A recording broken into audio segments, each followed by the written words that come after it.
Sehat semua? Loh, kok cuma sedikit? Sehat semua? Yang sehat fisiknya angkat tangan. Yang sehat pikirannya angkat tangan. Yang pikirannya kurang sehat ada? Yang dompetnya tidak sehat? Semua. Saya kurang sehat, butuh bantuan dokter ini, dompet-dompetnya ini ya. Ketika ada pertanyaan dulu dari seorang anak muda bilang begini, C, kalau kita punya Roh Kudus itu kita setengah dewa ya. Loh, kamu pikir Hercules apa? Jadi dia bilang kalau punya Roh Kudus itu setengah dewa. Saya cerita satu. Saya bilang gini, dulu itu ada seorang wanita, dia disebut itu setengah dewa.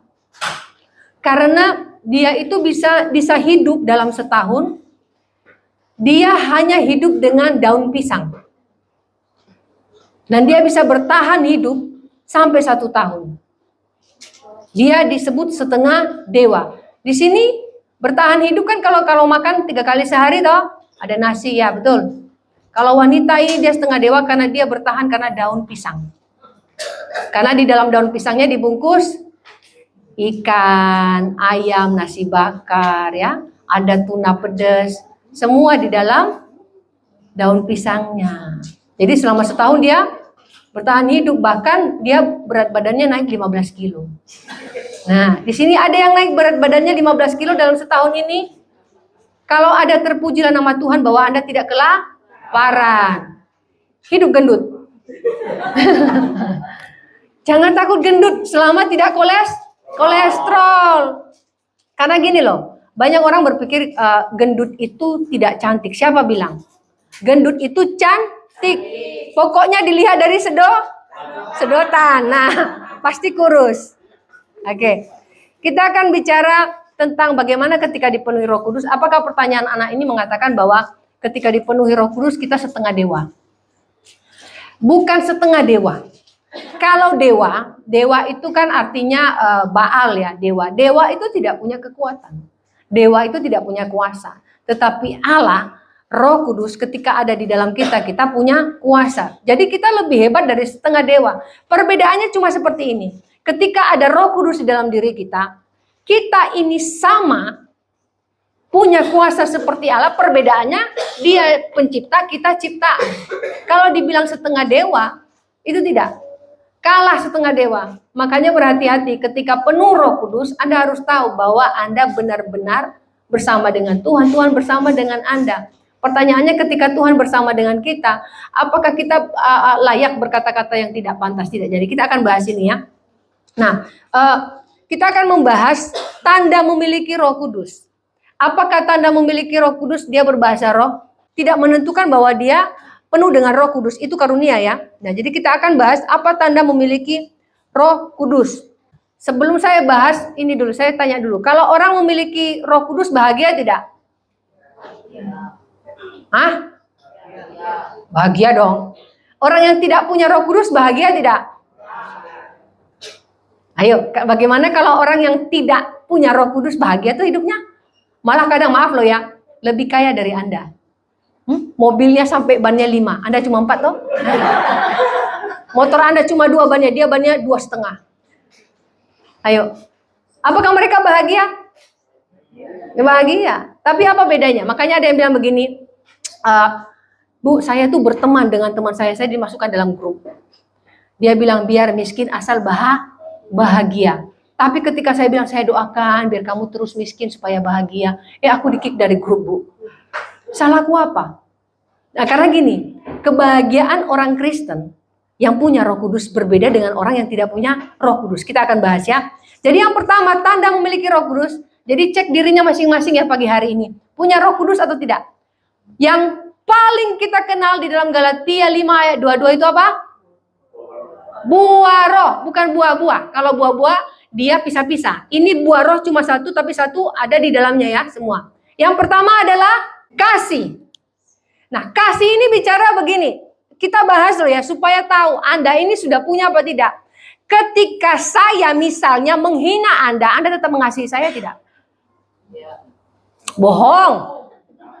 Paling Anda, dalam hati. Itu karena manusianya. Tapi ketika ada Roh Kudus, kita berusaha untuk menetralisir hati bahwa, aduh Tuhan mungkin dia kurang sehat hari ini, mungkin dompetnya terlalu sempit hari ini sampai tidak masuk duit di dalamnya. Orang yang punya Roh Kudus tahu berpikir secara positif. Misalnya, saya sering menyapa Anda, suatu kali saya tidak nyapa Anda. Jengkel enggak? Anda pikir saya sombong enggak? Pasti. Karena manusia melihat itu. Tapi ketika punya Roh Kudus, kita berpikir, mungkin dia kebelet tadi langsung cepet-cepet sampai gak lihat. Mungkin tadi kan ada orang kadang kebelet itu. Saya pernah nyapa teman saya, lari cepet sampai saya bilang, kok menghindar ya?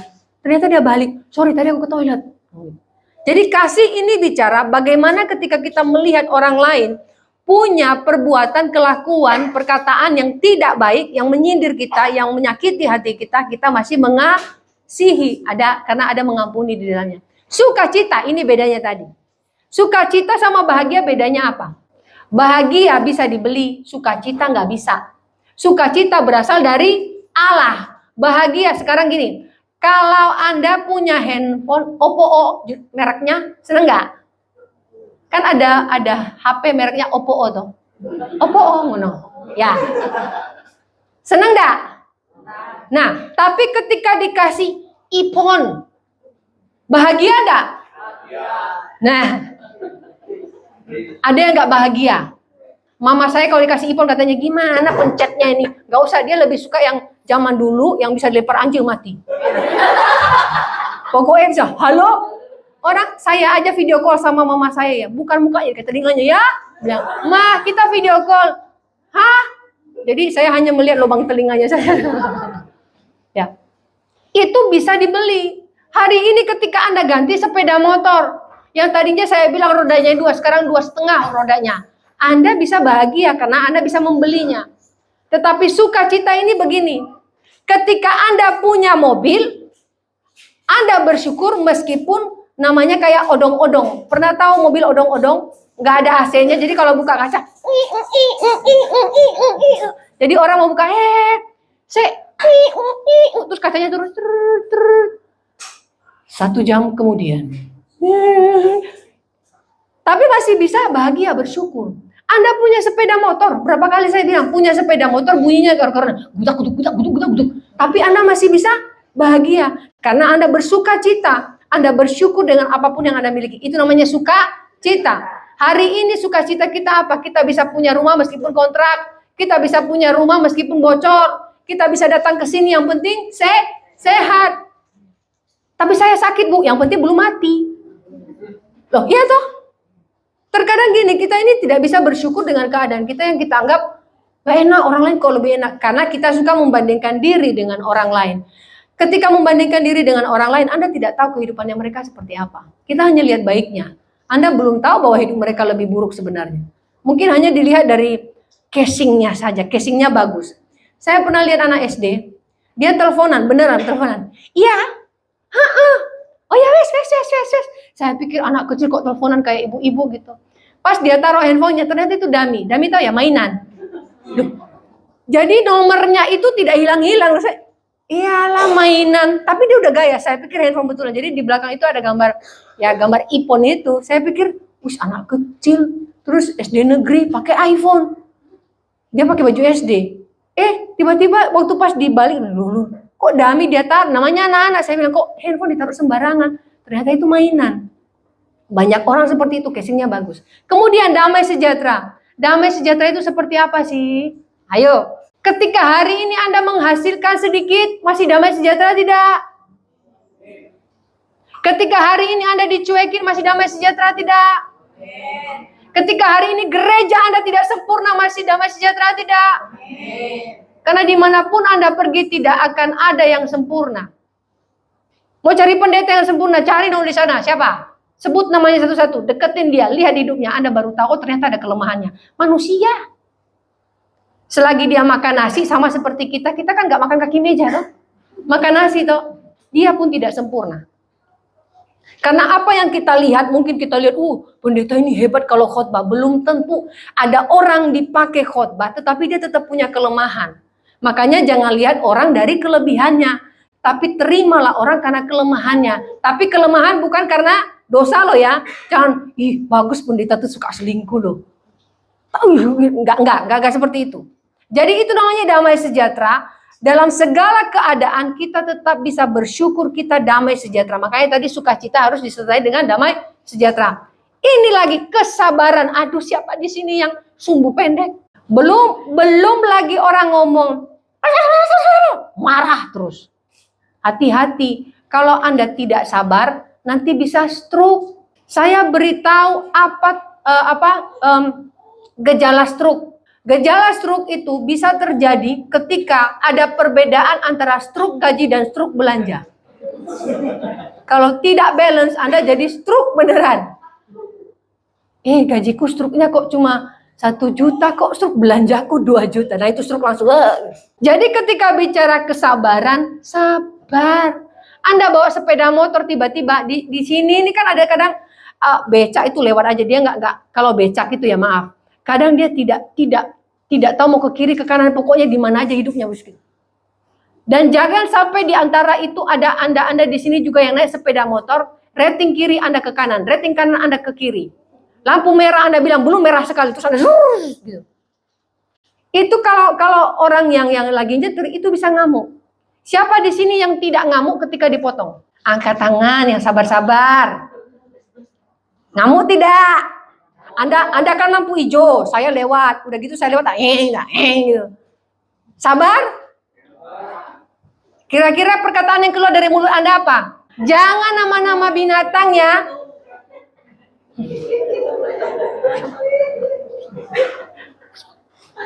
Itu punya Roh Kudus. Roh Kudus bilang mulutnya, Masya Allah, ya, tolong.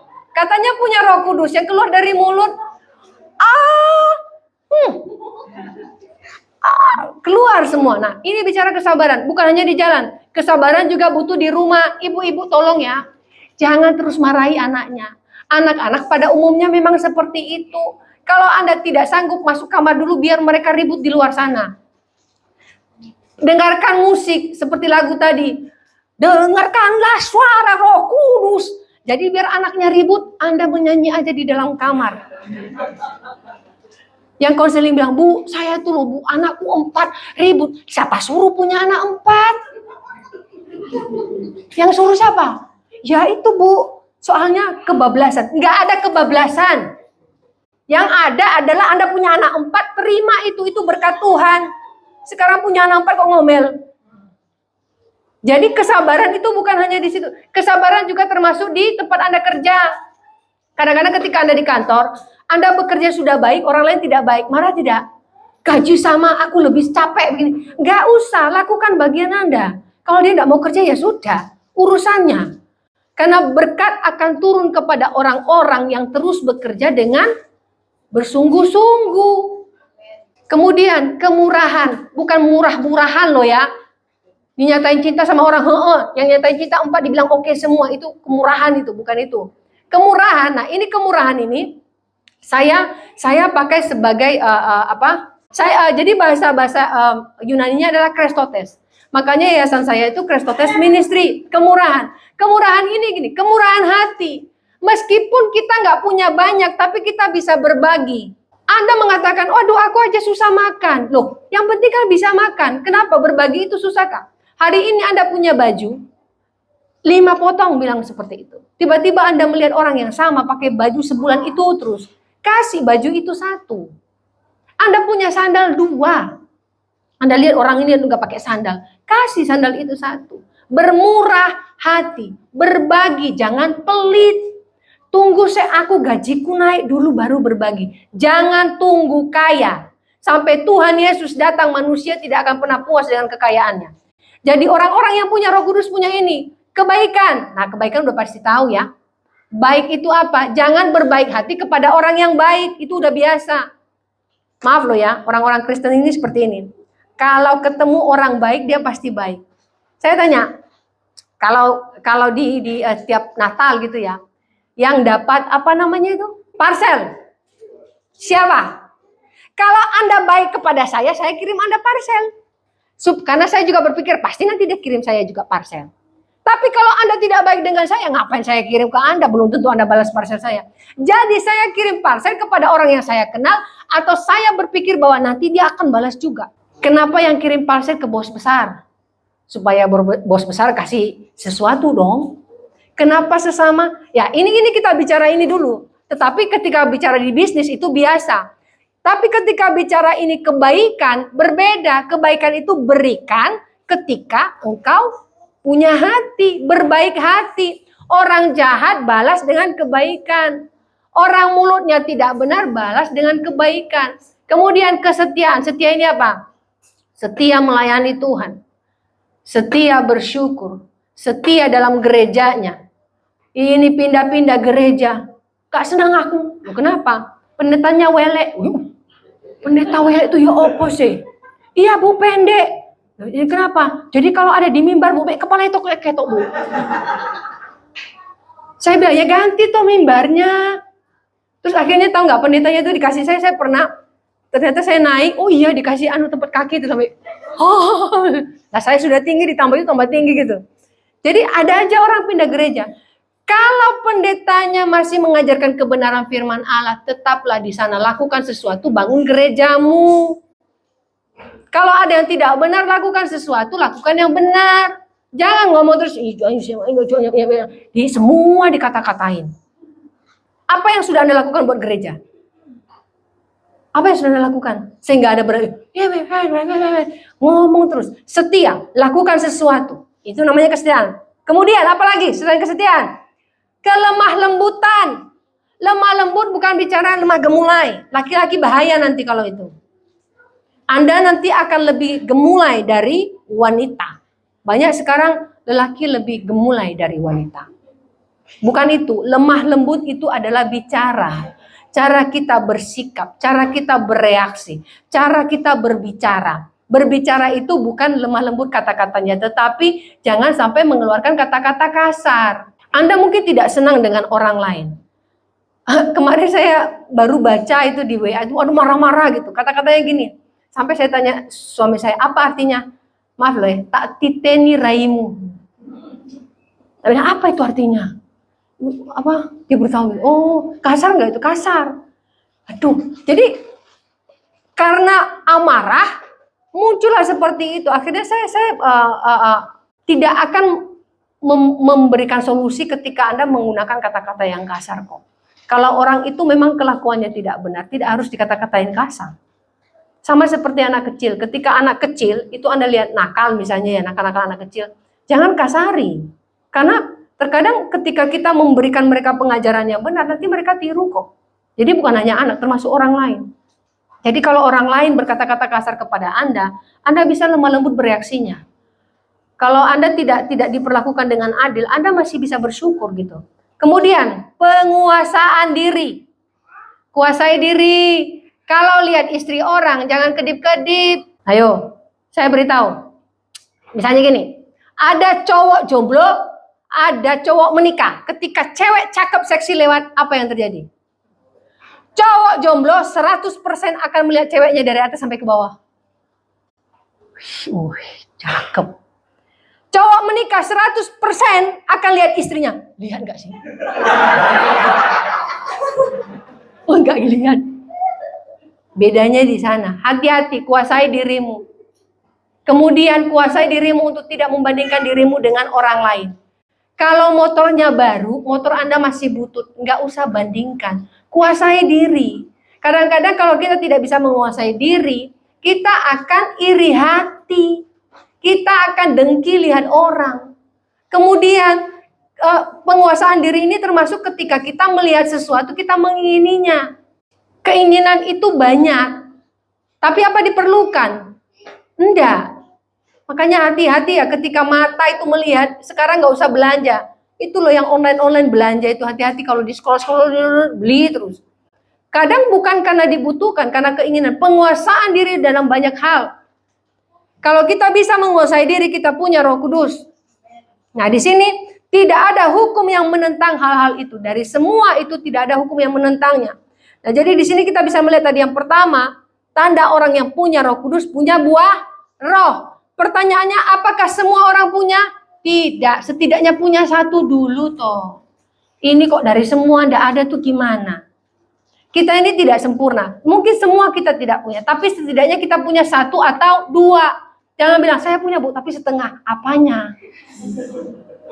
Harus ada. Bu, saya ini kurang sabar. Tapi kan Anda orang yang setia, Anda orang yang baik. Makanya kalau di gereja nanti Anda ketemu misalnya dia yang ngurus musik misalnya. Aku enggak mau jadi singer, kenapa dimarah-marahin terus ya? Saya pas terlambat. Mungkin orangnya tidak sabar ketika mungkin Anda latihan di gereja, terus Anda suka terlambat, dia marah. Tipenya mungkin bukan orang yang sabar untuk, oh nggak apa-apa terlambat 1 jam. Datangnya besok juga nggak apa-apa gitu. Itu kalau orang sudah begitu, itu bukannya sabar, itu nggak peduli dengan Anda. Ya, latihan jam 6, dia datang jam 7, terus nggak apa-apa. Besok aja datang pas gereja. Dan pas main, lagu apa? Boh apa ya sembarang pokoknya. Itu bukannya, kesabaran itu bicara bahwa kita masih bisa memahami orang lain. Nah, di sini yang pertama tadi adalah memiliki buah roh. At least kita punya 1 atau 2. Puji Tuhan kalau punya 5. Puji Tuhan kalau punya 4. Yang kedua, setelah punya buah roh ini, ada kedekatan dengan Tuhan. Ini namanya intimacy dengan Tuhan. Yohanes 15 ayat 4. Kita baca sama-sama ya. Sudah? 1, 2, 3. Tinggallah di dalam aku dan aku di dalam kamu, sama seperti ranting tidak dapat berbuah dari dirinya kalau ia tidak tinggal pada pokok anggur, demikian juga kamu tidak berbuah jikalau kamu tidak tinggal di dalam aku. Jadi intimasi adalah kedekatan yang sangat dekat dengan Allah. Apa contohnya dekat dengan Tuhan? Oh, saya rajin ke gereja. Enggak. Saya rajin kasih persembahan. Enggak. Ayo, kedekatan dengan Tuhan itu seperti apa? Akrab dengan Tuhan sama seperti Anda akrab dengan besti. Pagi-pagi loh, bangun itu bukan nyapa keluarganya, nyapa besti dulu. Besti ngapain besti? Gitu. Jadi ketika Anda bangun pagi, tanya bestinya dulu, Tuhannya. Tuhan, selamat pagi, terima kasih buat hari ini. Meskipun pinggangku sakit encok, tapi aku bisa bersyukur. Kemudian baru selesai mau ke dapur. Terus ngobrol, terima kasih hari ini masih bisa masak Tuhan. Bisa makan ayam hari ini. Tidak makan batang kayu. Loh, harus bersyukur toh. Meskipun hari ini hanya makan telur, ya nggak apa-apa. Nah itu namanya terus berkomunikasi. Intimasi dengan Tuhan, seberapa sering kita berkomunikasi dengan Tuhan. Seberapa sering kita berdoa kepada Tuhan. Berdoa tidak hanya Anda duduk begini berdoa gitu, tidak. Apapun yang kita lakukan, kita berkomunikasi dengan Tuhan.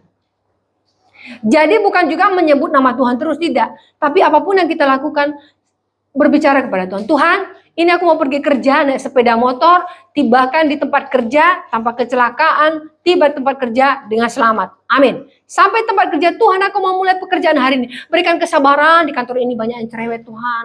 Di kantor ini bosnya juga pelit Tuhan, ya ampun. Tapi berikan kesabaran Tuhan. Jadi terus berbicara kepada Tuhan.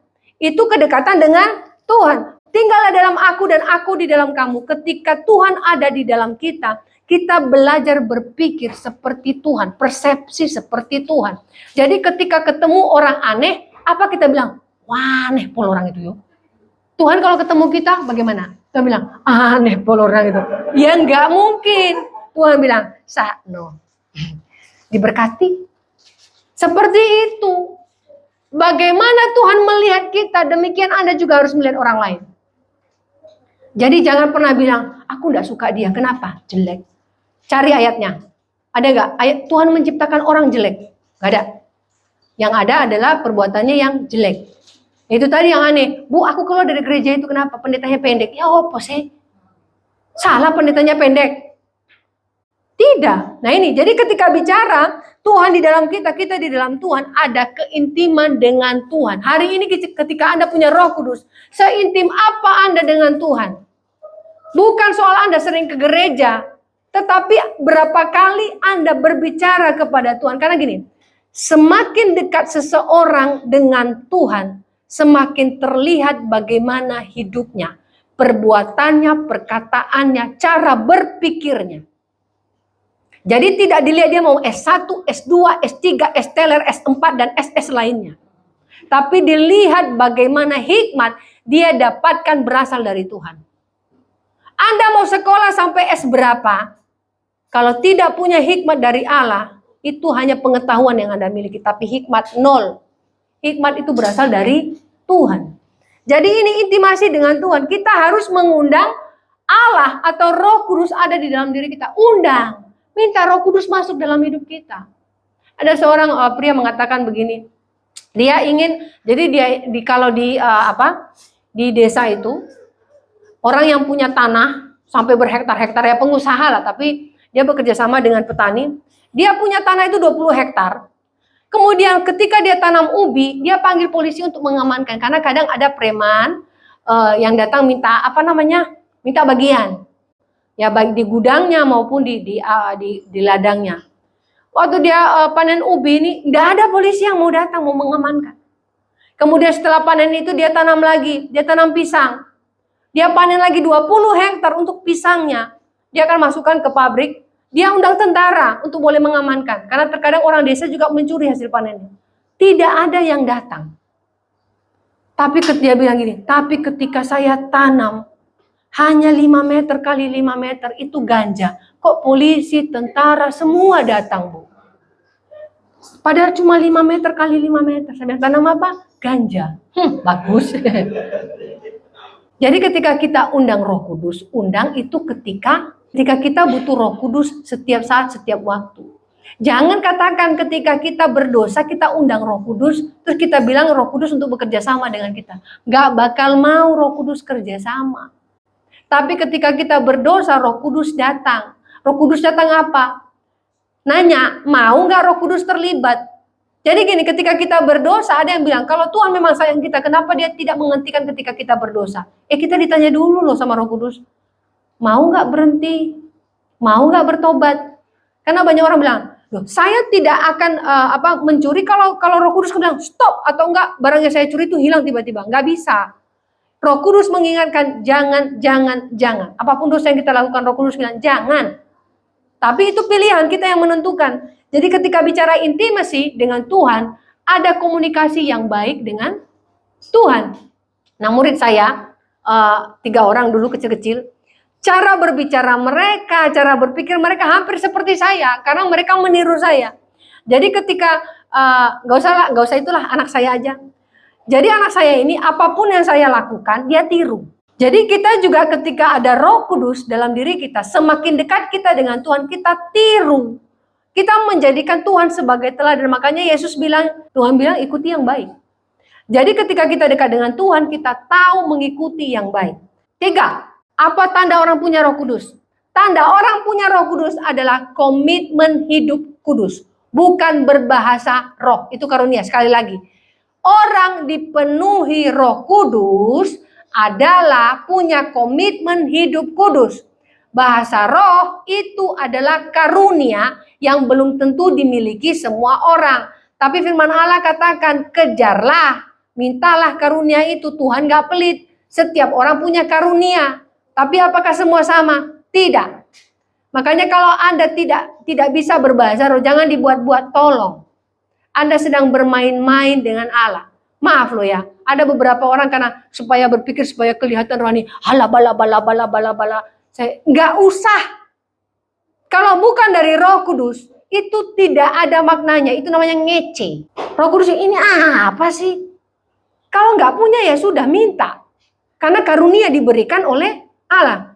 Bahasa roh yang datang dari Allah adalah mendatangkan damai sejahtera. Bahasa roh yang datang dari Allah itu punya makna. Jadi bukan sekedar lah baca yang ngomong apa gitu. Komitmen hidup kudus. Kita baca 1 Petrus 1 ayat 15. Tetapi hendaklah kamu menjadi kudus di dalam seluruh hidupmu, sama seperti Dia yang kudus yang telah memanggil kamu. Hidup kudus ini apa? Kita ini tidak sempurna. Banyak hal yang bisa kita lakukan, tapi hidup kudus ini belajar dari hal yang sederhana. Mata, tolong matanya dikuduskan. Apa yang sering membuat mata kita berdosa? Bukan ngintip orang mandi loh ya. Yang sering membuat mata berdosa apa? Anak muda yang sering membuat mata Anda berdosa pornografi. Bahkan anak tua juga. Bertobat kalau ada di sini. Mata, apalagi? Sudah menikah masih lihat orang lain. Cuci mata, Bu. Tunggu cuci dia comberan. Cuci mata. Biar agak adem gitu loh, Bu. Kenapa? Istriku nggak ada, Bu. Bilang, marah terus, Bu. Gak bisa. Mata harus pakai kacamata kuda. Nggak bisa tutupan matanya. Gitu. Apalagi yang sering menipu mata kita.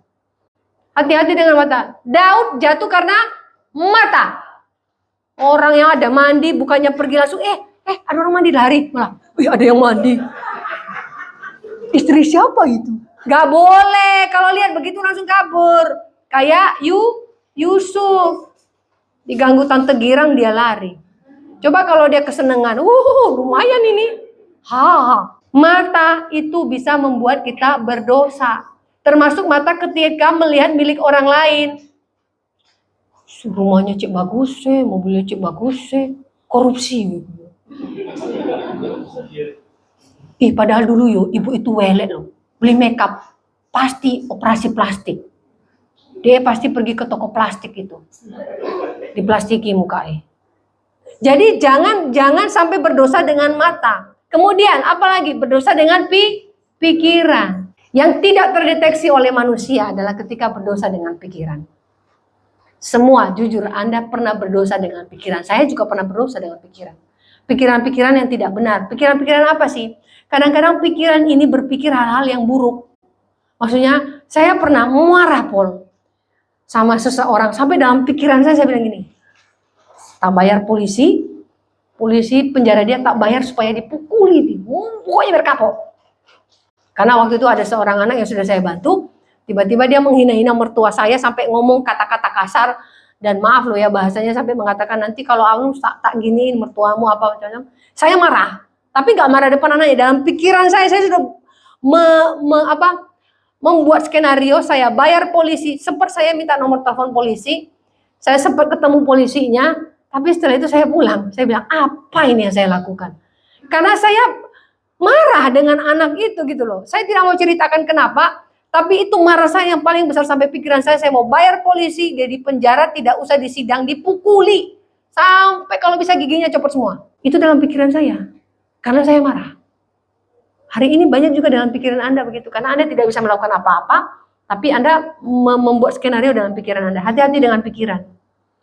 Mata bisa membuat hawa nafsu, pikiran bisa membuat hawa nafsu. Hawa nafsu itu apa? Hawa nafsu untuk membenci, hawa nafsu untuk mencuri, hawa nafsu untuk semua iri, semua dari sana. Makanya kalau Tuhan firman Tuhan katakan kalau matamu berdosa cungkil matamu. Kalau tanganmu mencuri potong tanganmu. Beneran nggak itu? Tapi apa yang dimaksud di sana bukan berarti harus benar-benar cukir mata. Tapi matanya itu loh, kalau bisa itu ditutup benar-benar. Nah ini yang namanya orang penuh dengan Roh Kudus. 3 hal ini kita harus pahami. Bahwa ketika kita punya Roh Kudus, ini tanda yang harus kita punya. Yang pertama tadi apa? Buah roh. Yang ketiga adalah yes, bagus Ibu. Nanti saya kapan kesini saya kasih hadiah. Ingat. Yang ketiga, komitmen hidup. Siapa tuh? Ibu lagi. Nah 3 hal ini sekarang lihat diri Anda sendiri punya atau tidak. Kalau tidak punya, ya sudah hari ini minta sama Tuhan. Tidak semua orang punya kesabaran, tidak semua orang punya kemurahan. Tetapi kalau hari ini kita bisa berdoa kepada Tuhan, harus ada perubahan. Jemaat saya katakan seperti ini. Waktu kita tidak tahu Tuhan Yesus datang. Waktu kita tidak tahu apakah hari ini kita masih hidup, besok masih hidup. Tapi lakukan sesuatu untuk bisa menunjukkan kalau kita layak masuk dalam kerajaan Allah.